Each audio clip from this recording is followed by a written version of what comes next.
Hi. ఈరోజు మనం non detail 8 మార్క్స్కి 4th రోమన్ 8 మార్క్స్కి చాలా ఈజీగా తెలుసుకునేటువంటి అవకాశాన్ని సద్వినియోగపరుచుకొని 8 మార్క్స్ ఈజీగా మనం రాయడానికి చూద్దాం. ఫస్ట్ చూసినట్లయితే ఉద్యోగినం పురుష సింహముపైతి లక్ష్మి. ఉద్యోగినం, ఉద్యోగం అంటే ఏంటి? ప్రయత్నము, పని. ఓకే. పురుష సింహం అంటే ఏంటి? మనుషులు, ప్రతి మనిషి కూడా వర్క్ చేయాలి, అదే లక్ష్మి. పని చేస్తేనే డబ్బులు వస్తాయి కదా. చూద్దాం. ఇది ఒక చిన్న స్టోరీ చెప్పేసి ఆ స్టోరీలో నుంచి ఆ ప్రశ్నలు తీసేసుకుందాం. ఒక ఊర్లో ఒక వ్యాపారి ఉన్నాడు. ఆ వ్యాపారికి భార్య ఉంది. ఆమె పేరు చంద్రముఖి. వారిద్దరికి ఒక కుమారుడు ఉన్నాడు. ఆ కుమారుడి పేరు సుమతిహి. సుమతిహి అబ్బాయి అన్నమాట. సుమతిహి. ఓకే. సుమతి అంటే అర్థం ఏంటి? మంచి బుద్ధి కలిగిన వాడు అని అర్థం. క్లియరానా? Very good. అలాగే కొంతకాలం జరిగిన తర్వాత ఆయన కాలం చేశాడు, అంటే చనిపోయాడు. సరే, మరి వీళ్ళిద్దరికి ఆహారం ఎలాగా, బట్టలు ఎలాగా, ఉండడానికి ఎలాగా? కష్టం కదా, ఇంట్లో సంపాదించేవాళ్ళు లేకపోతే. అందుకని ఆ చంద్రముఖి ఏం చేసిందంటే తెలిసినటువంటి అతని దగ్గరికి వెళ్ళి, అయ్యా, అన్నయ్య గారు మీ బావగారు చనిపోయారు, నాకెవరు దిక్కులేరు, మీరే ఏదో ఒకటి చూసి పెట్టండి అంటే, అప్పుడు ఆయన ఏం చెప్పాడంటే, కొంతకాలం ఆహారం వరకు నేను సమర్థిస్తానమ్మా, తర్వాత మీ దారి మీరు చూసుకోవచ్చు అని చెప్పాడు. ఓకే అని చెప్పి వాళ్ళ ఇంట్లోనే ఏదో పని చేసుకుంటూ పిల్లవాడిని పెంచి పోషించుకుంటాను. కొంత పెరిగాడు పిల్లవాడు. పెరిగిన తర్వాత ఆ పిల్లవాడికి చెప్పింది, నాయన నీకు చదవడము రాయడం వచ్చింది కాబట్టి మన ఇద్దరికీ కావలసినటువంటి సంపాదించుకుంటే మనం మామయ్య గారి ఇంట్లో ఉంటున్నాం కదా, ఎక్కువ రోజులు వారిపైన భారం వేసే అవకాశం ఉండదు కనుక దయచేసి చిన్న వ్యాపారమైనా మొదలు పెడితే బాగుంటుంది అని చెప్పింది. పాపం మంచి బుద్ధి కలిగిన వాడు కదా, తప్పకుండా అమ్మా అని చెప్పి, మరి వ్యాపారం చేయాలంటే డబ్బు కావాలి, ఎలా? ఆ ఉద్దేశంతో వాళ్ళ అమ్మగారు చెప్పారనమాట, నాయన పక్క ఊరిలో ధనపాలితుడని ఒక అతను ఉన్నాడు. అతను మనలాగా పేదవాళ్ళకి వ్యాపారం చేసుకుంటానంటే కొంత ధనం ఇస్తాడు. ఆ ధనం తీసుకొని వెళ్ళి వ్యాపారం చేసి మళ్ళీ ఆ ధనం అతనికి రిటర్న్ ఇచ్చేస్తే చాలు, మనమేమి అతనికి వడ్డీ కట్టాల్సిన అవసరమో లేదు, ఆయన సహాయం చేస్తాడు పేదలకు అని చెప్పింది. సరేనని చెప్పి అక్కడ వాళ్ళ అమ్మగారిని అడిగి కొంత ఆహారం తీసుకొని ఆయన ఒక ఊరు నుంచి ఇంకొక ఊరు, పక్క ఊరికి వెళ్ళాలి, అంటే అడవి దారి గుండా వెళ్ళాలి. వెళ్ళాడు. వెళ్తూ ఆలోచించుకుంటూ వెళ్తున్నాడు. పక్క ఊరికి వెళ్ళిన తర్వాత ఆ ఇంటికి వెళ్ళాడు. వెళ్ళి కూర్చున్నాడు. ఆయన పిలవాలి కదా వాళ్ళు. ఈ లోపల ఎవరో ఉన్నారు. ఉన్నప్పుడు ఆ లోపల అరుస్తున్నాడు ఆయన. ఏమని? ఏరా, ఎన్నిసార్లు వచ్చావు ఇప్పటికి? ఆల్రెడీ చాలాసార్లు ధనం ఇచ్చాను, వెళ్తున్నావు, ఏం వ్యాపారం చేస్తున్నావో తెలియడం లేదు, మళ్ళీ వ్యాపారం సరిగ్గా సాగలేదని ధనం కోసం వస్తున్నావు, ఎన్నిసార్లు ఇస్తారు ఇలాగా? తెలివైన వాడు అయితే, జాగ్రత్తగా వినండి, తెలివైన వాడు అయితే చచ్చిన ఎలుకతో అయినా సరే వ్యాపారం చేసి, ఓకే, చచ్చిన ఎలుకతో అయినా వ్యాపారం చేసి ధనం సంపాదించుకుంటాడు అని చెప్పాడు. ఈ పిల్లవాడి మాట విన్నాడు. సరే, ఆ తర్వాత ఈ పిల్లవాడి వంతు వచ్చింది. వాళ్ళు లోపలికి పిలిచారు. వెళ్ళాడు లోపలికి. ఏం కావాలి నాయనా నీకు అని అడిగాడు. చచ్చిన ఎలుక ఇవ్వండి అని అడిగాడు. చాలా కోపం వచ్చింది అతనికి. సరే, అరే ఇతనికంట చచ్చిన ఎలుక ఇవ్వండి అని చెప్పాడు, ఎందుకు తనని ఇరిటేట్ చేస్తున్నాడు అని అనుకున్నాడు అనమాట. ఆ పక్కన వాళ్ళు అలాగే చచ్చిన ఎలుకను తీసుకొచ్చి ఇచ్చారు. ఆ ఎలుక తీసుకుని వెళ్ళి ఏం చేశాడు? అడవి దారి కదా మధ్యలో, వెళ్ళి అడవిలో పెట్టుకొని కూర్చున్నాడు. కొంత సమయం గడిచింది. అక్కడికి ఒక దారిలో పిల్లని ఎత్తుకొని ఒక వ్యాపారి వెళ్తున్నాడు. ఈ పిల్లవాడి దగ్గర చచ్చిన ఎలుక ఉంది. చూశాడు. అరే నాయనా, నువ్వు గనక చచ్చిన ఎలుకని ఇచ్చినట్లయితే నా దగ్గర కొంచెం నీళ్లున్నాయి, అవి నీకు ఇస్తాను అన్నాడు. సరేని ఆ చచ్చిన ఎలుక అతనికి ఇచ్చాడు. అది అతను తన పిల్లికి ఆహారం వేసుకున్నాడు. అతని దగ్గర ఉన్నటువంటి నీళ్లు అతనికి ఇచ్చాడు. అంటే ఊరకనే ఏది తీసుకోరనమాట ఎవరు, బాగా గుర్తుపెట్టుకోండి. మనమైతే ఫ్రీగా వస్తే ఫినాయిల్ తాగుతాం అంటాం కదా, అలాంటివి ఏమి ఉండేవి కాదు పూర్వకాలం. ఏది తీసుకున్నా దానికి రిటర్న్ ఏదో ఒకటి ఇచ్చేవాళ్ళు. సరే ప్రశాంతంగా ఎలుకను తీసుకున్నాడు. అలాగే అతనికి మంచినీళ్ళు ఇచ్చాడు. తీసుకున్న తర్వాత ఆ మంచినీళ్ళు తీసుకున్నాడు. ఇంకొంచెం దూరం వెళ్ళాడు. వెళ్ళేటప్పటికి అతనికి కట్టెలు కొట్టుకొని మోపులు కట్టి అమ్ముకోవడానికి తీసుకొస్తున్నటువంటి జనాభా కనపడ్డారు. ఈ పిల్లవాడి దగ్గర నీళ్లు చూడగానే వారికి చాలా ప్రాణం లేచి వచ్చినట్లయింది. ఎండాకాలం బాగా ఆ కట్టెలు కొట్టుకొని చాలా శ్రమపడి వస్తున్నారు కదా, దాంతో వాళ్ళు ఆ నీళ్ళు ఇవ్వయ్యా కొద్దిగా మాకు అని చెప్పారు. సరేనని చెప్పి నీళ్ళు ఇచ్చాడు వాళ్ళకి. వాళ్ళందరూ కూడా తలా గొక్క దాగి ఏం చేశారు, తమ దగ్గర ఉన్నటువంటి పుల్లలు అతనికి కొద్ది కొద్దిగా ఇచ్చారు. సరే ఇందా చెప్పాను కదా ఇది కూడా ఫ్రీగా తీసుకోరని. సరే పుల్లలన్నీ ఇచ్చారు. అన్నీ మోపులు కట్టుకున్నాడు. చక్కగా ఒక మోపు అయింది అతనికి. అతను అవి తీసుకొని ఇంటికి వెళ్ళాడు. ఇంటికి వెళ్ళి ఇంట్లో ఒక పక్కన పేర్చిపెట్టాడు. ఇలా రోజు కొంతకాలం ఆ వాటర్ తీసుకురావడం, ఎండాకాలం అయిపోయేదాకా వాళ్ళకి ఇవ్వడము, వాళ్ళ దగ్గర నుంచి కొన్ని కొన్ని పుల్లలు సేకరించుకొని ఆ పుల్లలు తీసుకెళ్ళి జాగ్రత్తగా దాచాడు.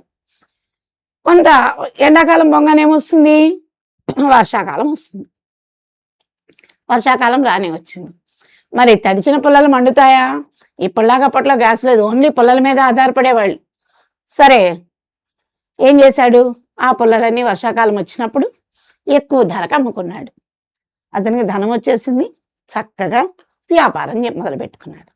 ఈ విధంగా అతను ఏది ధనం అప్పు చేయకుండా రూపాయి రూపాయి జాగ్రత్త చేసి వ్యాపారం చేసి తన తల్లిని పోషించుకున్నాడు. తాను సంతోషంగా ఉన్నాడనమాట. తెలివి ఉంటే ఎవరైనా సరే మంచిగా బ్రతకచ్చు, మంచిగా వ్యాపారం చేయొచ్చు, తెలివే పెట్టుబడిగా పెట్టి బిజినెస్ చేయొచ్చు అని అప్పట్లోనే చెప్పారు. చూడండి, చిన్న స్టోరీ అయినా కూడా మనకు మోరల్ స్టోరీ కదా. దీంట్లో 2 ప్రశ్నలు ఉన్నాయి, చూసారా? మీరే చెప్పేసేయండి ఆన్సర్లు. వణిజః పత్ని కా, వణిజుడి యొక్క భార్య పేరేమిటి? చంద్రముఖి. గుర్తుంది కదా. తయోః పుత్రస్య నామ కిం, వారిద్దరి యొక్క కుమారుడి పేరు ఏంటి? ఏముంది? సుమతి. చూడండి 2 వర్డ్స్, 2 మార్కులు. వణిజః పత్ని చంద్రముఖి, తయోః పుత్రస్య నామ సుమతి. ప్రశ్నలో కా అనేదాన్ని, కిమ్ అనేదాన్ని తీసేసి చంద్రముఖి అని ఒక చోట, సుమతి అని ఒక చోట పెట్టేస్తే అయిపోయింది ఆన్సర్ కదా. Next second question. నిపుణః చేత్, తెలివైన వాడు అయితే, వణిక్ వ్యాపారి, కిం కృత్వా ఏమి చేసి, సుఖీ భవతి సుఖంగా ఉంటాడు? మీరు చెప్పండి. చచ్చిన ఎలుకతో అయినా వ్యాపారం చేసి కదా. చూడండి ఎంత బాగుందో ఇక్కడ. చచ్చిపోయిన వాళ్ళని ఏమంటాం మనం? మృతులు అంటాం, అవునా? మృతేనా చనిపోయినా, మూషకేణాపి ఎలుకతో అయినప్పటికీ, చచ్చిన ఎలుకతో అయినప్పటికీ, వాణిజ్యం కృత్వా వ్యాపారం చేసి, సుఖీ భవతి సుఖంగా ఉంటాడు. ఓకేనా? ఈ 2 ప్రశ్నల నుంచి ఖచ్చితంగా 100% 1 క్వశ్చన్ అయితే గ్యారంటీ. 2 వచ్చినా ఆశడిపోకర్లేదు. ఓకే, చెప్పండి అమ్మా. ఈ 2 ఒకసారి చెప్పుకొని సెకండ్ లెసన్లోకి వెళ్ళిపోదాం. వణిజః పత్ని కా, తయోః పుత్రస్య నామ కిం? వణిజః పత్ని చంద్రముఖి, తయోః పుత్రస్య నామ సుమతి. నిపుణః చేత్ వణిక్ కిం కృత్వా సుఖీ భవతి? నిపుణః చేత్ వణిక్ మృతేన మూషకేణాపి వాణిజ్యం కృత్వా సుఖీ భవతి. ఈ 2 ప్రశ్నల నుంచి ఒకటి వస్తుంది, 2 marks. Okay, next second lesson. భాగ్యచక్రం అదృష్టం కలిసి వస్తే ఎలా ఉంటుందో చూద్దాం. ఓకేనా? అదృష్టం అనేది ఎలా వస్తుందో చూద్దాం. నాకు కష్టపడి పాపం, ఇప్పుడు లక్. ఓకే, ఒక ఊరిలో ఒక రైతు ఉన్నాడు. అతనికి భార్య కొడుకు ఉన్నారు. రాజయ్య ఆ రైతు పేరు. సరే, ఆ కొడుకు పేరు హీరాలాల్. హీరాలాల్. ఆ రాజయ్యకి కొంచెమే వ్యవసాయ భూమి ఉంది. చాలా కష్టపడి వ్యవసాయం చేసి తన భార్యని బిడ్డని పోషించుకుంటున్నాడు. హీరాలాల్కి కొంచెం వయసు వచ్చింది కానీ బద్ధకం ఎక్కువ. దాంతో చదువుకునేవాడు కాదు, తండ్రికి సహాయం చేసేవాడు కాదు. కొంతకాలానికి పాపం ఆ తండ్రి అనారోగ్యంతో చనిపోయాడు. చనిపోయిన తర్వాత వాళ్ళ అమ్మగారు అన్నారు, నాయన నువ్వు మీ నాన్నగారికి ఏమో సహాయం చేయలేదు, ఆయనేమో అనారోగ్యంతో చనిపోయాడు. ఇప్పుడు నేను నిన్ను పోషించే శక్తి నాకు లేదు. నువ్వు వెళ్ళి నువ్వు సంపాదించి నువ్వు తిను, నాకు కూడా పెట్టు, అంతే తప్ప నేనైతే ఏం చేయలేను అని చేతులు ఎత్తేసి. తప్పదు కదా ఇప్పుడు. అందుకని సరేనన్నాడు హీరాలాలు. సరే, వాళ్ళమ్మ ఇంట్లో కొంచెం గోధుమ పిండి ఉంటే దాంతో ఒక 4 చపాతీలు చేసింది. ఎన్ని చేసిందమ్మా? 4 చపాతీలు చేసింది. ఓకేనా? చేసి మూట కట్టింది. అయితే ఆడేం చేశాడు, అక్కడే ఒకటి తినేశాడు. 3 మూట కట్టుకున్నాడు. తీసుకుని అడవి దారి గుండా బయలుదేరాడు. కొంచెం దూరం వెళ్ళేటప్పటికి ఆకలేసింది. ఏం చేశాడు, సరే ఒక చిన్న చెరువు, వాటర్ కావాలి కదా, ఓ చిన్న చెరువు చూసుకున్నాడు. ఆ చెరువు దగ్గరికి వెళ్ళాడు, కాళ్ళు చేతులు శుభ్రంగా కడుక్కున్నాడు. వచ్చి కూర్చొని మూటెప్ప తీశాడు. ఎన్ని చపాతీలు ఉన్నాయి ఇప్పుడు? 4గిట్లో ఒకటి తినేశాడు, 3 ఉన్నాయి. సరే, ఆ 3టిని తీసి 1 తిందామా, 2 తిందామా, 3 తిందామా అని ఆలోచించాడు. అది ప్రొనౌన్సియేషన్ పైకి వచ్చేసింది. 1, 2, 3, 1 తిందామా, 2 తిందామా, 3 తిందామా అనుకుంటున్నాడు. ఆ చెరువులో 3 చేపలు మహత్తు కలిగినటువంటివి ఉన్నాయి. ఆ 3 ఏమనుకున్నాయంటే, అబ్బో ఈ పిల్లవాడికి మనం కనపడ్డాము, ఈ పిల్లవాడు మనల్ని తినేస్తానంటున్నాడు, కాబట్టి మనము ఇతనికి ఏదో ఒకటి చెయ్యాలని ఆ 3 చేపలు బయటకు వచ్చి, మమ్మల్ని తినద్దు, నీకేదైనా మేము సహాయం చేస్తాం అని చెప్పాయి. ఆశ్చర్యపోయాడు ఇతను. సరేలే అనుకున్నాడు. మేము ఇంకా ఆ 3, ఒకటేమో రాయి ఇచ్చింది, ఒకటేమో కర్ర ఇచ్చింది, ఒకటేమో చాపిచ్చింది. ఆ రాయి పట్టుకొని నువ్వు ఏది కోరుకుంటే అది వచ్చేస్తుంది. ఆ కర్ర నీ దగ్గర ఉంటే ఎవరు నిన్ను జయించలేరు. ఆ చాప మీద నువ్వు ఎంత దూరం కావాలంటే అంత దూరం వెళ్ళొచ్చు అని చెప్పాడు. బాగుంది కదండి, అదృష్టం అలా కలిసి వచ్చేసింది. సరే, ఇంకెందుకు తింటాడు చపాతీలు? ఆ రాయి పట్టుకున్నాడు. నాకు రాజదుస్తులు కావాలి, రాజభోజనం కావాలన్నాడు. మొత్తం వచ్చేసాయి. ప్రశాంతంగా చెరువులోకి వెళ్ళాడు, చక్కగా స్నానం చేశాడు, బయటకు వచ్చాడు, మంచి దుస్తులు వేసుకున్నాడు, భోజనం చేశాడు. నాకు గుర్రం కావాలనుకున్నాడు, గుర్రం కూడా వచ్చేసింది. ఆ 3 తీసుకొని ఆ గుర్రం ఎక్కి కొంచెం దూరం పోయాడు. వెళ్ళేటప్పటికి ఏమైంది, అక్కడ ఒక వాయిస్ వినపడింది. ఏంటది? రాజకుమారి వాయిస్ వినపడింది. వినపడేటప్పటికి గబగబా వెళ్ళాడు. అక్కడ దొంగలు ఆ రాజకుమారిని పట్టుకొని ఉన్నారు. వాళ్ళందరినీ కొట్టాడు. కర్ర ఉంది కదా, అందరినీ కొట్టాడు. ఆ రాజకుమారిని బయటకు తీసుకొచ్చాడు. ఈ లోపల రాజుగారు వచ్చారు. రాజకుమారిని కాపాడాడు కాబట్టి రాజకుమారిని ఇచ్చి వివాహం చేశాడు. రాజ్యం కూడా తీసుకోమన్నాడు. నాకు నీ రాజ్యం వద్దన్నాడు. ఆ రాజకుమారిని తీసుకొని ఇంటికి వచ్చేసాడు. ఇంటికి వచ్చేసి చక్కగా వాళ్ళ అమ్మగారికి చెప్పాడు. ఆ రాత్రికి రాత్రే వాళ్ళ ఇల్లే పెద్ద రాజభవనంలాగా మార్చేసుకున్నాడు రాయి పట్టుకొని. ఆ తర్వాత తన యొక్క బద్ధకాన్ని వదిలిపెట్టి, జాగ్రత్తగా వినండి, ఇదే ప్రశ్న, తన యొక్క బద్ధకాన్ని వదిలిపెట్టి 10 మందికి మేలు చేసే పనులు చేశాడు. చాలా సూపర్ కదా. అది చూద్దాం ప్రశ్నలు. హీరాలాలస్య మాత కతి రోటికాహ నిర్మితవతి. హీరాలాల యొక్క తల్లి ఎన్ని చపాతీలు చేసిందిరా? 4. చూడండి, చతస్రహ 4 రోటీలు చేసింది. హీరాలాలస్య మాత చతస్రహ రోటికాహ నిర్మితవతి. హీరాలాలే పరివర్తనే ఆగతే సహ కిమకరోతు. హీరాలాల్లో మార్పు వచ్చిన తర్వాత ఏం చేశాడు? హీరాలాలే పరివర్తనే ఆగతే సహ ఆలస్యం పరిత్యజ్య, బద్ధకం వదిలిపెట్టి, ప్రజానాం హితకర్మణి, ప్రజలకు మేలు చేసే పనులు, ఆత్మానం నియోజితవాన్. ఎవరు చెప్పలా, సెల్ఫ్గా వాలంటీర్గా చేశాడు.